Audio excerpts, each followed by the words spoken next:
नमस्कार विद्यार्थी मित्रांनो, पाहायचं आहे अभ्यास मित्र परिवारामध्ये मी नेहा सावंत तुमचं खूप खूप स्वागत करत आहे. पाहायचं आहे आपण कोणता सेशन पाहत आहोत, तर आपण पाहत आहोत करंट अफेअर्सचं सेशन. आणि आजच्या करंट अफेअर्सच्या सेशनमध्ये आपण पाहणार आहोत खूप इम्पॉर्टंट टॉपिक जो अगदी रिसेंटली चालू आहे. तर तो आहे महाकुंभ हा टॉपिक. ठीक आहे, महाकुंभ मेळा हा जो आहे ह्याच्यावरती आपल्याला हमखास प्रश्न विचारले जाऊ शकतात, कारण ह्या वेळेचा जो कुंभमेळा आहे हा कोणता आहे? महाकुंभ मेळा आहे. तर स्पेशल आहे, त्याच्यामुळे मग त्याच्यावरती आपल्याला खूप शक्यता आहे की ह्याच्यावरती प्रश्न येतील. तर मग हा जो टॉपिक आहे हा आपण सगळ्या अँगलने खंगाळणार आहोत, सगळ्या अँगलने ह्याच्यावरती विचार करणार आहोत आणि त्याच्यावरचे प्रश्न उत्तर सुद्धा इथे पाहणार आहोत. तत्पूर्वी पाहायचं आहे कंबाईन गट ब पूर्व परीक्षेचं कंबाईन विजेता बॅच आहे आपली. याची फीस किती आहे? 499 रुपये फक्त फीस असणार आहे. 35 दिवस त्याची आपली व्हॅलिडिटी आहे. ओके, मग ह्याच्यामध्ये तुम्हाला लाईव्ह लेक्चर मिळणार आहेत, नोट्स आणि पीवायक्यूज मिळणार आहेत. ओके, मग तुम्हाला समजा फक्त टेस्ट सिरीज हवी असेल, तुमचा अभ्यास झालेला असेल, फक्त तुम्हाला चेक करायचं असेल की कितपत आपला अभ्यास झालेला आहे, काय आहे, तर त्यासाठी आपल्याकडे टेस्ट सिरीज आहे, पाहायचे आहे.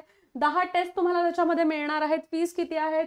349 रुपीज फक्त फी आपल्याला ह्याच्यामध्ये दिसून येते. परंतु तुम्हाला टेस्ट सिरीज पण हवी आहे, तुम्हाला लाईव्ह लेक्चर्स पण हवे आहेत, रेकॉर्डेड पाहिजे आहेत आणि व्हॅलिडिटी जास्त हवी आहे, तर तुमच्यासाठी आहे यशवंत बॅच. कोणती? कंबाईनची यशवंत बॅच आहे. ही गट ब आणि गट क पूर्व परीक्षांसाठी आहे, ज्याच्यामध्ये तुम्हाला लाईव्ह आणि रेकॉर्ड दोन्ही पद्धतीचे लेक्चर्स मिळणार आहेत. टेस्ट सिरीज आणि डिजिटल नोट्स सुद्धा तुम्हाला यामध्ये मिळणार आहेत. याची फी किती आहे? 499 रुपये आहे फक्त. पहिल्या किती विद्यार्थ्यांसाठी? 400 विद्यार्थ्यांसाठी फक्त ही फी असणार आहे. नंतर ही फीस जी आहे ही वाढणार आहे. ह्याची व्हॅलिडिटी किती आहे? 4 महिन्याची व्हॅलिडिटी आपल्याला इथे दिसून येत आहे. ओके, पाहायचं आहे. त्या व्यतिरिक्त आपल्याकडे बऱ्याचशा बॅचेस आहेत. ऑल इन वन बॅच आहे आपल्याकडे. ह्याच्यामध्ये सर्व सरळ सेवाच्या परीक्षांचा समावेश असणार आहे. फक्त 999 रुपयाला ही बॅच आहे, ती सुद्धा सुरुवातीच्या काही स्टुडंट्ससाठी. नंतर ही बॅच आपली 3000ला होणार आहे. Okay, live plus recorded lecture असणार आहे. त्याप्रमाणे TAIT म्हणजे द्रोणाचार्य ही जी बॅच आहे याच्यामध्ये सुद्धा लाईव्ह प्लस रेकॉर्डेड लेक्चर आहेत. याची फीस सुद्धा किती आहे? पहिल्या काही विद्यार्थ्यांसाठी ही 999 रुपये फीस असणार आहे. RRB ग्रुप डी ची जी आपली बॅच आहे ती लाईव्ह प्लस रेकॉर्डेड बॅच असणार आहे. आरंभ बॅच असं तिचं नाव आहे आणि 699 रुपयामध्ये तुम्हाला ही फी मिळणार आहे. लेखा व कोशागार भरतीची रेकॉर्डेड बॅच तुमच्यासाठी इथे उपलब्ध आहे. पाहायचं आहे अभ्यास मित्राचे हे सर्व नोट्स जे आहेत, हे सर्व नोट्स तुम्हाला आपल्या ऍप्लिकेशन वरती विकत मिळतील, जे की PDF फॉर्मॅट मध्ये असतील, ज्याचे तुम्ही झेरॉक्स काढून नंतर घेऊ शकता. हे आपले सोशल मीडिया प्लॅटफॉर्म्स आहेत ज्यांना तुम्ही फॉलो करू शकता. येस, मग आता आपण सुरुवात करणार आहोत आपल्या टॉपिकला आणि तो टॉपिक आहे महाकुंभ मेळा 2025.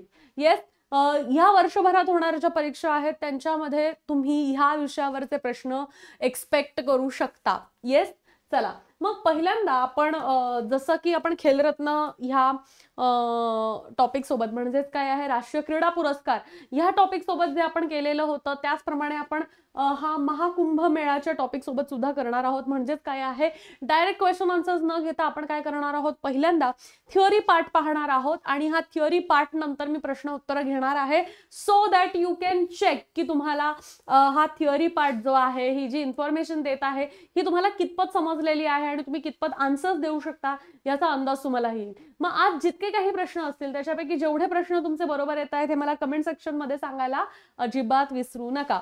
चलो लेट्स स्टार्ट. महाकुंभ मेळ्याबद्दल आपण इथे माहिती मिळवूयात. चलो, मग पहिलं आहे की नेमका कुंभमेळा हा नक्की काय आहे हे आपण इथे जाणून घ्यायचं आहे. तर बघायचं आहे कुंभमेळा हा कुठल्या धर्मातील? हिंदू धर्मातील महत्वाचा सण आहे.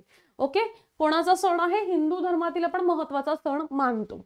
मग बघायचं हिंदू मान्यतेनुसार ही जी जत्रा आहे, म्हणजेच काय लोक एकत्र येतात ह्याच्यामध्ये म्हणून जत्रा म्हटलेला आहे.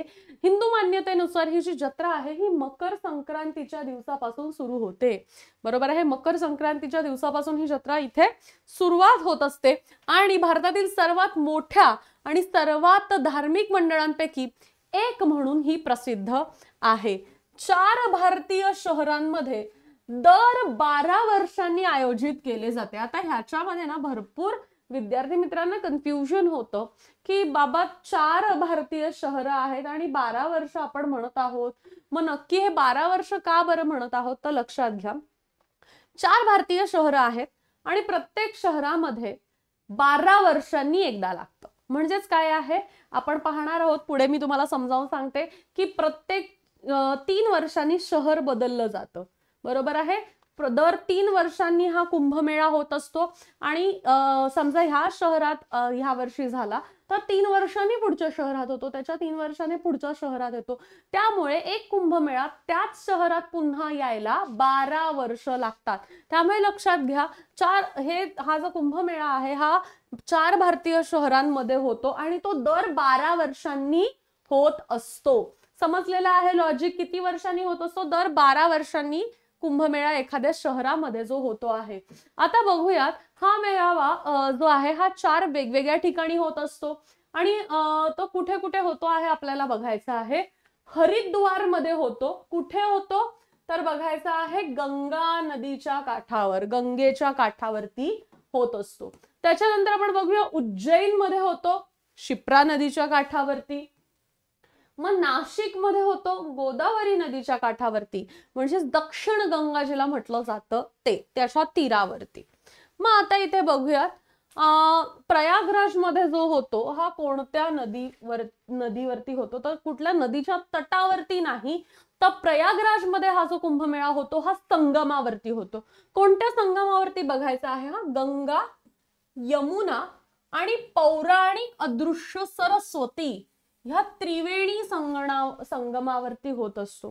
ठीक आहे. गंगा आणि यमुनेचा संगम तर आपल्याला डायरेक्ट दिसतो. जर तुम्ही फोटो सुद्धा गुगल सर्च करून पाहिलं तर 2 पाण्याचे वेगवेगळे रंग आपल्याला एकत्र येताना दिसून येतात. परंतु पुराण काळामध्ये जी सरस्वती नदी सांगितली जायची आपल्याला, बरोबर आहे, आता ती लुप्त झालेली आहे. त्याच्यामुळे इथे काय सांगितलेलं आहे, पौराणिक अदृश्य सरस्वतीच्या संगमावरती. पण आपण त्याचं अस्तित्व, सरस्वती नदीचं अस्तित्व आपण आजही तिथे मानतो. बरोबर आहे. म्हणून त्यांनी काय म्हटलेलं आहे, यमुना, गंगा आणि पौराणिक अदृश्य सरस्वतीच्या संगमावरती, आणि ह्या तिघांच्या संगमाला त्रिवेणी संगम असं म्हटलं जातं. काय म्हटलं जातं? त्रिवेणी संगम असं म्हटलं जातं. मग आता तुम्हाला समजलेले आहेत 4 ठिकाणं कोणती आहेत विद्यार्थी मित्रांनो? तर 4 ठिकाणं आहेत हरिद्वार, उज्जैन, नाशिक आणि प्रयागराज. काय आहे? हरिद्वार, उज्जैन, नाशिक आणि प्रयागराज ह्या ठिकाणी आपले हे जे कुंभमेळे आहेत हे होतात आणि प्रत्येक ठिकाणच्या नदीचं नाव आपल्याला इथे दिलेलं आहे.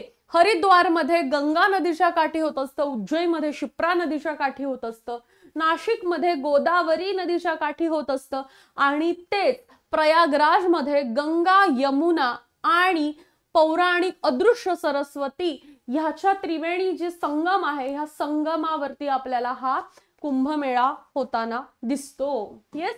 मग बघायचं आहे, ह्याला युनेस्कोची मान्यता मिळालेली आहे. कशाची? युनेस्कोची मान्यता मिळालेली आहे. कधी मिळालेली आहे विद्यार्थी मित्रांनो? 2017 मध्ये आपल्याला कुंभमेळ्याला युनेस्कोद्वारे मानवतेचा अमूर्त सांस्कृतिक वारसा, काय म्हटलेला आहे? मानवतेचा अमूर्त सांस्कृतिक वारसा म्हणून मान्यता देण्यात आलेली आहे. ओके. प्राचीन आणि पारंपरिक आणि सांस्कृतिक एकात्मता जपण्यात त्याची भूमिका अधोरेखित केली. ओके. मग पाहायचं आहे, कुंभमेळा हा कुंभ आणि मेळा ह्या 2 शब्दांनी बनलेला आहे. कुंभ हे नाव अमर पात्र किंवा अमृताच्या कलशावरून पडलेले आहे.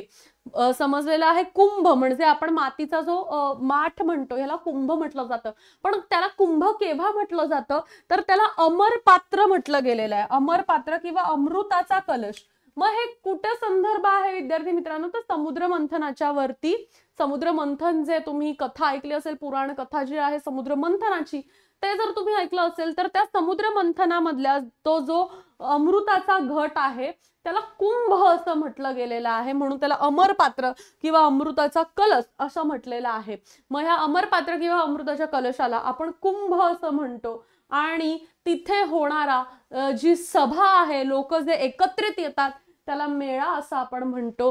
म्हणून कुंभ मेळा अशा ह्या शब्दाचा अर्थ आपल्याला इथे दिसून येतो. मग मेळा हा शब्द कोणता आहे तर तो संस्कृत शब्द आहे विद्यार्थी मित्रांनो, ज्याचा अर्थ गॅदरिंग किंवा बैठक किंवा एकत्र येणे, सभा असा होत असतो. ठीक आहे. कुंभमेळा दर 12 वर्षांनी एकदा आयोजित केला जातो. एखाद्या शहरात तो कसा येतो, दर 12 वर्षांनी येतो. मात्र या 4 ठिकाणी दर 3 वर्षांनी कुंभमेळ्याचे आयोजन होते. म्हणजे आता मी तुम्हाला एकदम छानपैकी समजावून सांगते. ठीक आहे. आपण काय म्हटलेलं आहे, पहिला आपण लिहिलं इथे हरिद्वारला एकदा होतो. ठीक आहे. उज्जैनला होतो, नाशिकला होतो आणि प्रयागराजला होतो. प्रयागराज. ठीक आहे. पहिल्या वर्षीतला कुंभमेळा आहे तो इथे झालेला आहे. ठीक आहे. मग दर 3 वर्षांनी, समजा 4थ्या वर्षी उज्जैनला झाला, अधिक 3 वर्षांनी 7व्या वर्षी पहा इथे झालेला आहे, अधिक 3 वर्षांनी मग आपण काय म्हणणार आहोत 10व्या ह्याला इथे झालेला आहे, आणि मग त्याच्यानंतर परत त्याच्यामध्ये +3 वर्ष आपण समजा ऍड केलेली असतील तर मग ते पुन्हा इकडे यायला 12 वर्ष आपल्याला इथे लागतात. काय लागतात, 12 वर्ष लागत आहेत. म्हणजे हा समजा पहिल्या वर्षी मी केलेला असेल तर ठीक आहे. मग त्याच्यानंतर 2 वर्षांनी, त्याच्यानंतर 3 वर्षांनी, 3 वर्षांनी, 3 वर्षांनी असं येऊन इथे आपल्याला 12 वर्ष लागतात. ठीक आहे. मग समजा पहिल्या वर्षी राहिलेलं मी तिथे 4 लिहिलं, पण पहिल्या वर्षी झाल्यानंतर 3ऱ्या वर्षी तिथे होतो, मग तिथे 3 येणार, मग 3 + 3 परत मग 6 आले. सो बेसिकली कॅल्क्युलेशन ऍक्च्युली असं जाणार की पहिल्या ठिकाणी समजा 1 पहिल्या वर्षी झालं तर दुसऱ्या ठिकाणी हे 3ऱ्या वर्षी, म्हणजे हे पहिलंच वर्ष आहे ना, मग हे 1 2 3 3ऱ्या वर्षी होणार. मग त्याच्यानंतर हा 6व्या वर्षी होणार. ठीक आहे. त्याच्यानंतर मग हा 9व्या वर्षी होणार, आणि 9व्या वर्षानंतर पुन्हा इथे यायला हे 12वं वर्ष होणार.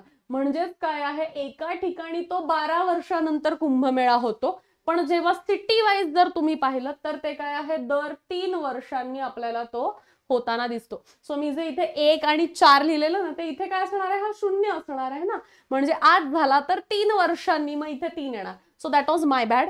ओके. पण पाहायचं आहे, आज झाला तर 3 3 3 असं प्रत्येक शहरात 3 वर्षांनी होत असतो, परंतु त्याच शहरात पुन्हा कुंभमेळा व्हायला 12 वर्ष लागत असतात. ओके. मग पाहायचं आहे, आपण काय म्हटलेलं आहे, कुंभमेळा दर 12 वर्षांनी एकदा आयोजित केला जातो.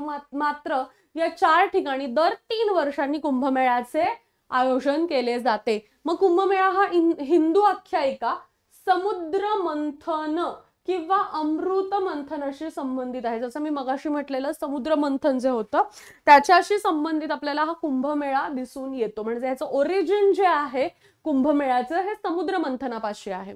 ओके. कुंभ म्हणजे खऱ्या अर्थाने घागरी किंवा पात्र. ठीक आहे. जे समुद्र मंथनाच्या वेळेस अमृत किंवा अमृता धारण करणारे जहाज असं सूचित केलं गेलेलं आहे. अमृत समुद्र मंथन जे आहे त्या वेळेमध्ये जे अमृत धारण करणारं जे पात्र होतं त्याला कुंभ म्हटलं गेलेलं आहे. ओके. मग आपण बघणार आहोत की कुंभमेळा 4 पवित्र ठिकाणी ज्या साजरा केला जातो ते आपल्याला 4 पवित्र ठिकाणं इथे दाखवलेली आहेत. पाहायचं आहे पवित्र स्थानाचं नाव काय आहे ते हरिद्वार. आणि हे कोणत्या राज्यात आहे, हरिद्वार आहे उत्तराखंड मध्ये. कुठे आहे हरिद्वार, उत्तराखंड मध्ये आहे. आणि उत्तराखंड मधल्या कोणत्या नदीच्या किनारी आपण हा कुंभमेळा भरतो तर हरिद्वारामधील गंगा नदीच्या घरी. उज्जैन कुठे आहे, उज्जैन आहे मध्य प्रदेशमध्ये. उज्जैन आहे मध्य प्रदेशमध्ये आणि उज्जैन मध्ये कुंभमेळा कुठे असतो आहे, शिप्रा ह्या नदीच्या काठी. ठीक आहे. नाशिक हे कोणत्या राज्यात आहे तर ऑफकोर्स महाराष्ट्रामध्ये आहे. आणि कोणत्या नदीच्या काठी, गोदावरी नदीच्या काठी हा कुंभमेळा भरतो. आता प्रयागराज जो आहे, प्रयागराज हा कुठे आहे, यूपी मध्ये, उत्तर प्रदेश मध्ये आहे. आणि गंगा यमुना सरस्वती ह्याच्या संगमावरती हा आपल्याला कुंभमेळा दिसून येतो. ओके. मग आपण पाहिलेलं आहे बघा, तुम्हाला इथे सगळीकडे ह्या कुंभमेळ्याचे छान अमेझिंग इमेजेस दिसतील. ओके. चल नेक्स्ट आता जाणार आहोत आपण कुंभमेळ्याचे 4 प्रकार पाहणार आहोत की कुंभमेळ्याचे नक्की प्रकार काय आहेत हे आपण इथे बघून घेऊया. ठीक आहे. मग बघा, कुंभमेळा कशाला म्हटलं जातं तर प्रत्येक ठिकाणी जो दर 12 वर्षांनी भरतो या 4 ठिकाणांपैकी प्रत्येक ठिकाणी जो दर 12 वर्षांनी भरला जातो त्यांना आपण काय म्हणतो, कुंभमेळा म्हणायचा. हा कुंभमेळा हा पहिला प्रकार आहे. ठीक आहे. मग आता अर्ध कुंभमेळा. अर्ध कुंभमेळा कधी म्हटला जातो तर बघायचं आहे, हरिद्वार आणि प्रयागराज येथे दर 6 वर्षांनी होतो. काय होतो, दर 6 वर्षांनी जो होतो तो आपल्याला काय दिसून येतो, तो आहे अर्ध कुंभमेळा. काय होतो, अर्ध कुंभमेळा असतो. ठीक आहे. म्हणजेच काय, तर हरिद्वाराला किंवा प्रयागराजाला प्रयागराज हे 12 वर्षांमधले हे जे मधले स्थान आहेत ना, की ह्या पहिलं जे झालेलं आहे त्याच्यानंतर 6 वर्षांनी हरिद्वार होतं आणि हरिद्वारानंतर 6 वर्षांनी प्रयागराज येतं. म्हणजे ह्या 2 कुंभमेळ्यांमध्ये 6 वर्षाचा गॅप आहे. हे 2 प्रमुख असे आपण समजा मानले तर ह्या दोघांमध्ये 6 वर्षाचा गॅप असणार आहे. त्याला अर्ध कुंभमेळा असं म्हणतात. काय म्हणतात, अर्ध कुंभमेळा असं म्हणतात. आता महाकुंभ म्हणजे काय आहे, महाकुंभ म्हणजे काय आहे हे लक्षात घ्या, की एक कुंभमेळा यायला, एक कुंभमेळा किती वर्षांनी साजरा केला जातो, 12 वर्षांनी साजरा केला जातो. ठीक आहे. एक कुंभमेळा किती वर्षांनी साजरा केला जातो, 12 वर्षांनी साजरा केला जातो. मग आता इथे बघायचं आहे प्रयागराज मधला, प्रयागराज मध्ये आता सध्या जो कुंभमेळा सुरू आहे, महाकुंभ जो सुरू आहे, हा महाकुंभमेळा म्हणजे आता जो कुंभमेळा सुरू आहे हा महाकुंभमेळा आहे. तो कसा काय बघा, तर प्रयागराज मध्ये समजा हा 0 समजा मी इथे लिहिला, हा ह्याच्यानंतर माझा दुसरा कुंभमेळा जेव्हा होणार हा 12 वर्षांनी येणार. बरोबर आहे. प्रयागराज नंतर समजा आपण हे 3 वर्षांनी पकडले, मग हा 6 वर्षांनी पकडला, हा 9 पकडला आणि मग 12 वर्षांनी इथे येणार आहे. प्रयागराज नंतर इथे आपण हरिद्वारचा पकडला, हरिद्वार हा झाला अर्ध कुंभमेळा. म्हणजेच काय आहे, हा आणि हा झाला अर्ध कुंभमेळा. जे 6 वर्षांनी एकमेकांच्या नंतर येतात. ह्याच्यानंतर 6 वर्षांनी हा येणार. बरोबर आहे. ह्याच्यानंतर परत 6 वर्षांनी हा येणार. मग आता तुम्ही लक्षात घ्या की एका शहरामध्ये कुंभमेळा हा 12 वर्षांनी येतो. असे 12 कुंभमेळे झाल्यानंतर, असे 12 कुंभमेळे जेव्हा होतात तेव्हा तो असतो महाकुंभ. म्हणजेच काय, 12 वर्षांनी येणार एक कुंभमेळा. मग असे 12 कुंभमेळे झाले म्हणजेच 144 वर्षांनी एक कुंभमेळा येतो. बरोबर आहे. आणि हा 144 वर्षांनी येणाऱ्या कुंभमेळ्याला आपण काय म्हणतो, महाकुंभ असं म्हणतो. आणि प्रयागराज मध्ये दर 144 वर्षांनी एकदा जो होतो तो असतो महाकुंभ. आणि महाकुंभ हा कुठे होतो, प्रयागराज मध्येच होतो. कुठे होतो, प्रयागराज मध्ये आपल्याला होताना दिसतो. मग बघायचं आहे माघ कुंभमेळा काय आहे, तर प्रयागराज येथे जानेवारी फेब्रुवारी मध्ये वार्षिक कार्यक्रम आयोजित केला जातो. म्हणजे दरवर्षी जानेवारी फेब्रुवारी मध्ये जो कार्यक्रम आयोजित केला जातो त्याला आपण काय म्हणतो, माघ कुंभ म्हणतो. काय म्हणतो, माघ कुंभ. अशा प्रकारे 4 कुंभमेळ्याचे प्रकार आहेत. एक काय आहे, कुंभमेळा, एक अर्ध कुंभमेळा, एक महाकुंभ आणि एक आहे माघ कुंभ. ठीक आहे. मग 4 प्रकार एकदम डिटेल मध्ये समजलेले आहेत सगळ्यांना. याच्यावरती प्रश्न आहे म्हणून मी तुम्हाला इतक्या डिटेल मध्ये समजावून सांगितलेलं आहे. ओके.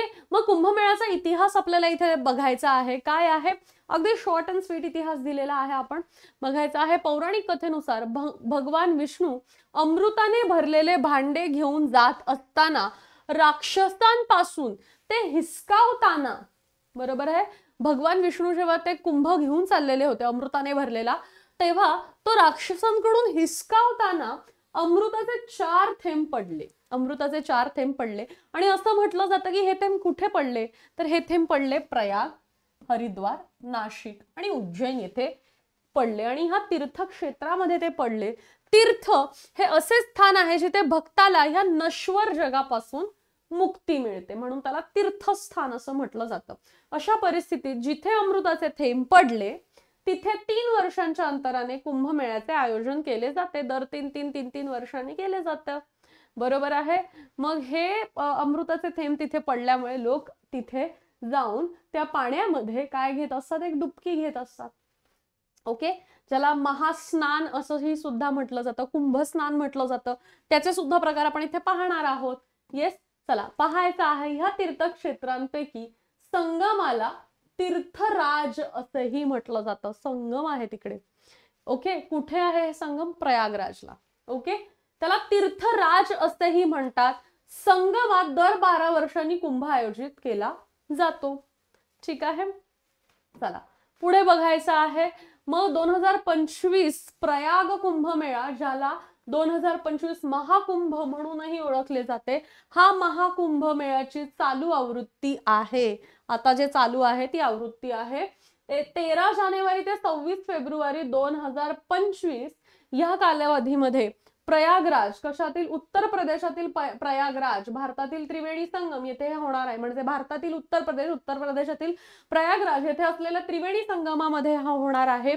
कुंभमेळ्याची ही भव्य आवृत्ती 144 वर्षांमध्ये 144 दिवस चालणार आहे. महाकुंभमेळ्याची म्हणजे ही कुंभमेळ्याची ही भव्य आवृत्ती 144 वर्षांमध्ये 144 दिवस चालणार आहे. ओके, चला पुढे बघायचं आहे. कुंभमेळा हा प्रयागराज, हरिद्वार, उज्जैन आणि नाशिक या 4 ठिकाणी अंदाजे दर 12 वर्षांनी आयोजित केला जातो. आता इथे अंदाजे म्हटलेला आहे, तर अंदाजाने का? परफेक्ट म्हणजे आज 13 तारखेला सुरू झालेला आहे, त्यांनी इथे दिलेला आहे ना, 13 जानेवारीला सुरू झालेला आहे. मग आता 3 वर्षांनी परत फिक्स 13 जानेवारीला होईल का? नाही, इथे अंदाजे 12 वर्षांनी म्हटलेला आहे. का? कारण हे कसे अरेंज केले जातात बघायचं आहे. ही स्थानं कशी निश्चित केली जातात तर ते बघायचं आहे. गुरु, सूर्य आणि चंद्र यांच्या स्थितीनुसार हे स्थान निश्चित केले जातं. काय केलं जातं? गुरु, सूर्य आणि चंद्र यांच्या स्थितीनुसार ह्यांचे स्थान जी आहेत हे निश्चित केली जातात. आता हे स्थान कसं निश्चित केलं जातं बघायचं आहे. आपण कुंभमेळा कधी चालू होतो हे बघितलेलं आहे. निश्चित एका तारखेला असं नाही, आपण मकर संक्रांतीच्या दिवशी जनरली सुरू होतं हे पाहिलेलं आहे. आता स्थान कसं निवडतात बघा. जेव्हा गुरु ग्रहांबद्दल आपण बोलत आहोत, गुरु, सूर्य आणि चंद्र, ठीक आहे, त्याच्यामधलं गुरु या ग्रहाबद्दल आपण बोलत आहोत. गुरु हा जेव्हा कुंभ राशीत प्रवेश करत असतो, बरोबर आहे, आणि सूर्य मेष राशीत प्रवेश करतो, तेव्हा हरिद्वार मध्ये गंगेच्या तीरावर कुंभ महोत्सव आयोजित होतो. तेव्हा हरिद्वार मध्ये बघा, अतिशय सोपा आहे. जेव्हा गुरु कुंभ मध्ये आणि सूर्य मेष मध्ये जेव्हा प्रवेश करतो, तेव्हा हरिद्वार मध्ये कुंभमेळा होतो. ठीक आहे, मग जेव्हा गुरु हा वृषभ राशीत प्रवेश करतो आणि सूर्य आणि चंद्र हे मकर राशीत प्रवेश करतात, तेव्हा कुठे होतं? तेव्हा प्रयागराज मध्ये कुंभमेळा होतो, त्रिवेणी संगमावरती. ओके, मग आता पुढे काय बघितलेलं आहे? गुरु आणि सूर्य जेव्हा सिंह राशीत प्रवेश करतात आणि तेव्हा नाशिक मध्ये कुंभमेळा होतो. गुरु आणि सूर्य जेव्हा सिंह राशीत प्रवेश करतात तेव्हा नाशिक मध्ये होतो. आणि जेव्हा गुरु हा सिंह राशीत प्रवेश करतो आणि सूर्य हा मेष राशीत जेव्हा प्रवेश करतो, तेव्हा उज्जैन मध्ये कुंभमेळा होत असतो. आता ह्याच्यावरती फारसे प्रश्न विचारले जातील असं वाटत नाही, कारण हे थोडंसं आपल्याला काय म्हणतात, ग्रहांची स्थानं वगैरे एवढं डिटेलमध्ये प्रश्न विचारला जाईल असं वाटत नाही. पण तुम्हाला माहिती असलं पाहिजे म्हणून सांगितलं, आणि बाय एनी चान्स विचारलं तर हे तुमच्या नजरेखालून एकदा गेलेलं असावं म्हणून. ठीक आहे, चला मग आता इथपासून आपण प्रश्नांना सुरू करणार आहोत. सो एव्हरीवन प्रॉमिस मी की सगळ्यांनी पटापट प्रश्न आल्या पटकन तुम्ही उत्तर लिहून ठेवाल, किंवा क्वेश्चन व्हिडिओ पॉज करून आन्सर तुमचं लिहून ठेवाल. आणि करेक्ट किती आहेत तुम्ही, जेवढे प्रश्न आहेत त्याच्यापैकी तुमचे किती करेक्ट आलेले आहेत हे मला डेफिनेटली सर्वांनी सांगायचं आहे. ओके, चलो let's start. Are you ready guys? Okay, चलो let's go to our first question. बघायचं आहे भारतात कुंभमेळ्याचे आयोजन किती वर्षांनी केले जाते? तर 12 वर्षांनी केले जाते. विद्यार्थी मित्रांनो फास्ट मी फास्ट क्वेश्चन आन्सर घेणार आहे. सो तुम्ही क्वेश्चन ऐकला पॉज करा, स्वतःचं आन्सर ठरवा आणि मग किती करेक्ट आहेत हे मला सर्वांनी सांगायचं आहे. पुढे बघायचं आहे 2025 मध्ये महाकुंभमेळा कुठे आयोजित करण्यात आलेला आहे? आता जो कुंभमेळा चाललेला आहे हा उत्तर प्रदेशातील प्रयागराज मध्ये आयोजित करण्यात आलेला आहे. प्रयागराज कुंभमेळा 2025 मध्ये किती शाही स्नाने असतील? आता ह्याच्याबद्दल तुम्हाला एवढी कल्पना नसेल, त्यामुळे बघायचं आहे. तर 6 शाही स्नानं आहेत त्याच्यामध्ये. किती? 6 शाही स्नानं आहेत. आता हे 6 शाही स्नानं काय काय आहेत हे बघायचं आहे. 1 2 3 4 5 6 अशीच त्यांना नावं आहेत, पण ही कधी कधी आहेत ही बघायचं आहे. पहिलं शाही स्नान जे आहे हे 13 जानेवारीला झालं, जेव्हा सुरुवात झालेली आहे ती पौष पौर्णिमा असल्यामुळे त्याला महत्व आहे. नंतर मकर संक्रांती म्हणजे 14 जानेवारीला दुसरे शाही स्नान झाले. त्याच्यानंतरचं आलेलं जे आपल्याला पौर्णिमेनंतर आता आपल्याला जे नेक्स्ट इम्पॉर्टंट इव्हेंट जो महाकुंभमेळामध्ये आलेला आहे ती म्हणजे मौनी अमावस्या आहे. ती कधी आहे? 29 जानेवारीला मौनी अमावस्या ही आपल्याला दिसून येते. त्याच्यानंतर पुढची जी चौथं शाही स्नान जे आहे हे बसंत पंचमीच्या दिवशी असणार आहे, जे की 2 फेब्रुवारीला आहे. ओके, पाचवं शाही स्नान केव्हा असणार आहे? माघ पौर्णिमेला असणार आहे, जे की 12 फेब्रुवारीला आहे. त्याच्यानंतरचे जे महाकुंभ मेळ्याचं जे 6वं शाही स्नान जे असणार आहे सगळ्यात शेवटचं महत्वाचं ते असणार आहे महाशिवरात्रीला आणि ते आहे 26 फेब्रुवारी 2025 ला. येस, म्हणजेच बघायचं आहे 13 जानेवारीला सुरू झालेला महाकुंभ मेळा संपणार आहे 26 फेब्रुवारीला 6 शाही स्नानांसोबत. ठीक आहे, पुढे बघायचं आहे जगातील सर्वात मोठा मेळा कुंभमेळा भारतात किती पवित्र ठिकाणी आयोजित केला जातो? आतापर्यंत 10 वेळा तरी मी हे नाव घेतलं असेल, पण 4 ठिकाणी केला जातो. कुठे कुठे केला जातो? प्रयागराज, हरिद्वार, उज्जैन आणि नाशिक ह्या 4 ठिकाणी केला जातो. पुढे बघायचं आहे, हे बघा इथे दिलेलं आहे प्रयागराज, हरिद्वार, उज्जैन आणि नाशिक.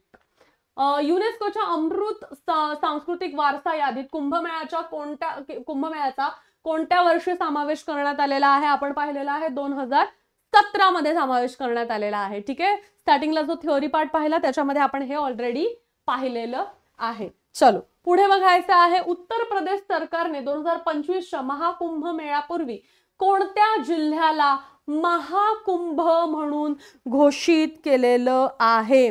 चला, महत्वाचा हा आपल्याला क्वेश्चन आहे, कारण हा प्रश्न तुम्हाला जॉग्राफी रिलेटेड सुद्धा आहे आणि करंट रिलेटेड सुद्धा आहे. त्यामुळे लक्षात ठेवा 76वा राज्य म्हणून घोषित केलेलं आहे.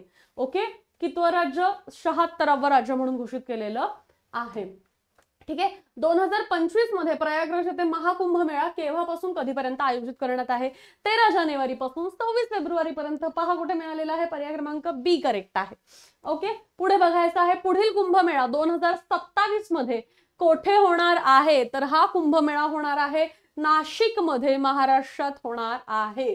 ठीक आहे, पुढे बघायचं आहे बघा नाशिक मध्ये महाराष्ट्र येथे होणार आहे, गोदावरी नदीच्या तीरावरती.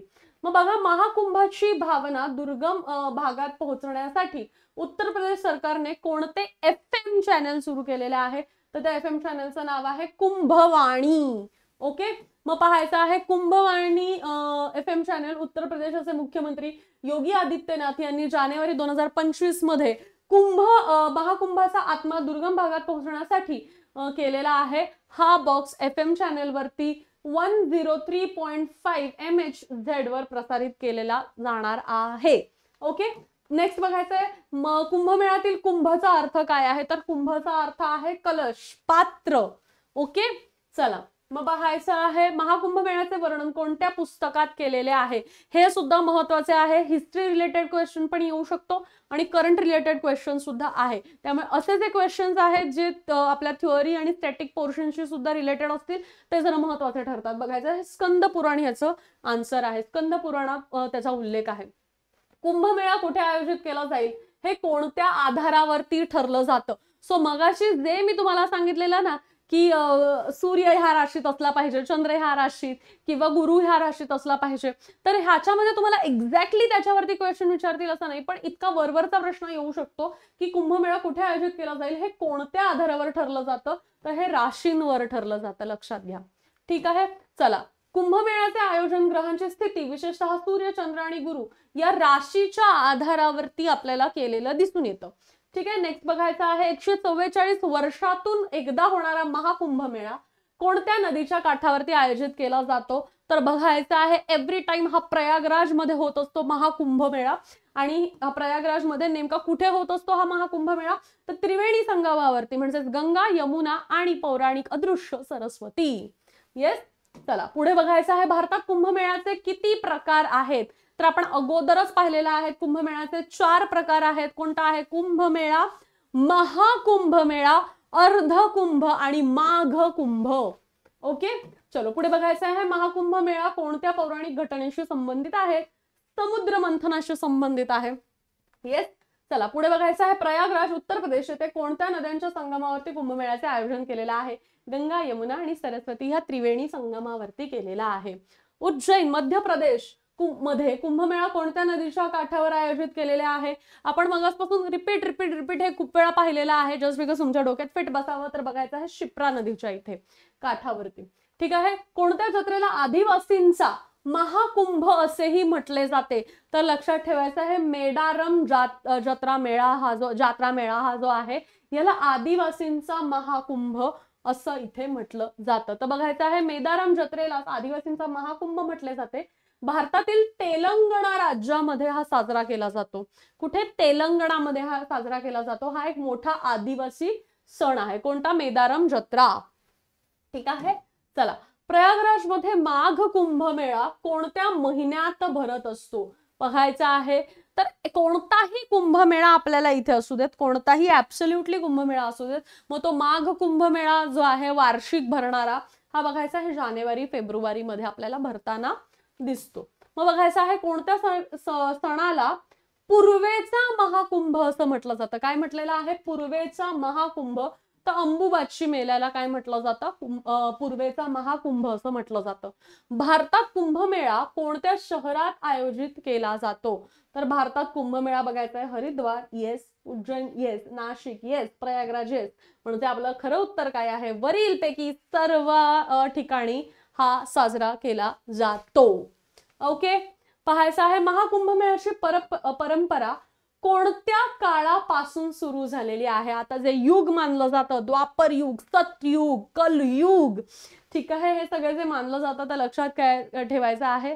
महाकुंभमेळ्याची परंपरा जी आहे ही द्वापर युगापासून मानली जाते आहे. ओके. येस, इथे आपले क्वेश्चन्स संपलेले आहेत. विद्यार्थी मित्रांनो, तुमचे किती क्वेश्चन्स बरोबर आलेले आहेत हे कमेंट सेक्शन मध्ये मला सांगायला अजिबात विसरू नका. येस, पाहायचं आहे कंबाईन गट ब पूर्व परीक्षेची आपली जी विजेता बॅच आहे 499 रुपयांची, ही 35 दिवसांसाठी आहे. त्याच्यानंतर आपल्याकडे ऑल इन वन बॅच आहे, ही सर्व सरळ सेवांच्या परीक्षांसाठी मिळून बनवलेली बॅच आहे. 999 रुपयांमध्ये स्टार्टिंगच्या काही विद्यार्थ्यांना मिळणार आहे. नंतर ह्याच्या फीज वाढणार आहेत. त्याचप्रमाणे TIT ची बॅच सुद्धा लाईव्ह प्लस रेकॉर्डेड आहे 999 रुपयांमध्ये. RRB ग्रुप डी ची बॅच सुद्धा लाईव्ह प्लस रेकॉर्डेड आहे 699 रुपयांमध्ये. आणि लेखा व कोशागार भरतीची आपल्याकडे रेकॉर्डेड बॅच आहे. अभ्यास मित्रचे हे जे नोट्स आहेत हे तुम्हाला ऍप वरती मिळून जातील, विकत मिळतील तुम्हाला PDF फॉर्मॅट मध्ये. यशवंत बॅच आहे ही लाईव्ह प्लस रेकॉर्डेड बॅच आहे. टेस्ट सिरीज सुद्धा मिळणार आहेत आणि डिजिटल नोट्स सुद्धा मिळणार आहेत. आणि ह्याची फीस बघा किती आहे? 1499 रुपये फी आहे पहिल्या 400 विद्यार्थ्यांसाठी फक्त. ओके. आणि ही कंबाईन गट ब आणि गट ग च्या पूर्व परीक्षेची आपली बॅच आहे. जर तुम्हाला कंबाईन पूर्व परीक्षेची जर टेस्ट सिरीज घ्यायची असेल तर पाहायचं आहे 10 टेस्ट त्याच्यामध्ये आहेत, 349 रुपये फीज आहेत. ओके. हे सुद्धा तुम्ही घेऊ शकता. हे आपले सोशल मीडिया प्लॅटफॉर्म्स आहेत जिथे तुम्ही अभ्यास मित्राला फॉलो करू शकता. आता हे सेशन मी इथे संपवते आहे. ह्याच प्रकारचे अमेझिंग करंट अफेअर्सचे सेशन्स घेऊन आपण इथे येणार आहोत. तोपर्यंत तुम्ही सगळ्यांनी आपण पुन्हा भेटणार आहोत. तोपर्यंत have a great day and amazing day. भरपूर अभ्यास करायचा आहे. Take care and thank you so much.